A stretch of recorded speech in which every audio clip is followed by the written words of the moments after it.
Hey guys, Mark here. Hope you've all had a great weekend. Hope you recognize me. I shaved off a little bit of my stubble here over the weekend. Um, anyway, I wanted to follow up with some of the brain chemical stuff from the last video and just talk to you a little bit about a multiplier.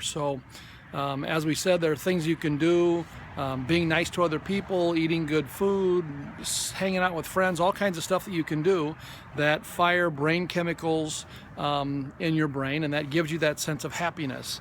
I want to talk about sort of a multiplier effect. And the way I want to do it, there was a study that was done a while ago, and what they did is they wired people up, and they actually have a system in place where they can see sort of parts of your brain fire, and they can tell when the happy parts of your brain are firing and when people are actually feeling happy. And so what they did is they had these a group of people, they had them go in and they had them just think about thanking their mom for something that their mom had done for them.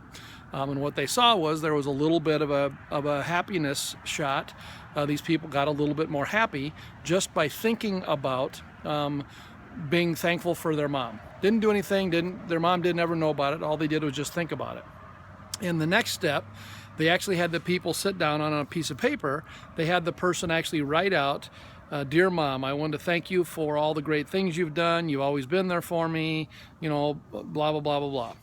And what they found was when the person actually put pen to paper and actually kind of gave it some thought and organized their thoughts a little bit, they actually got a little bit of a bigger shot of the happiness in their brain, the happiness chemical, and they actually felt happier at the same time, which is pretty cool. So there's a little bit of a multiplier with that.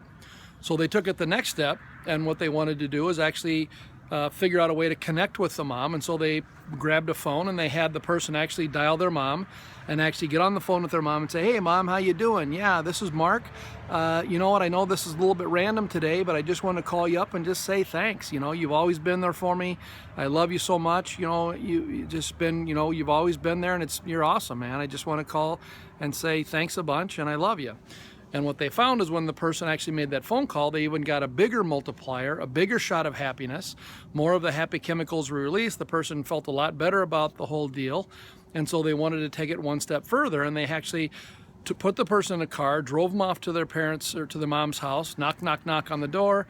"Hey Mom, I just want to come by, give you a big hug." And what they found was that was even a bigger release of happy chemicals and a greater feeling of happiness.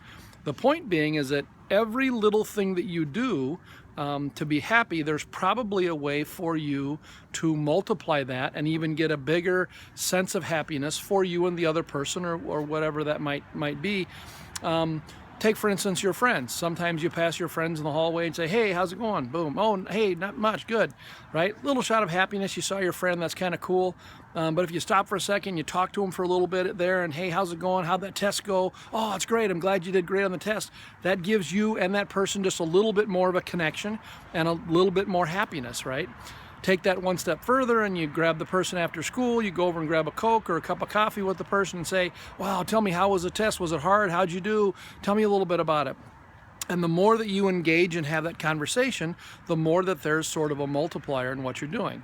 So again, having an understanding of sort of what's happening with this whole idea of happiness, and that's not just, you know, just some random thing that's just happening to you, but it's actually a brain chemical, again. And once you sort of get that and you understand that you can control it, it's pretty cool. You can actually bring happiness into your life.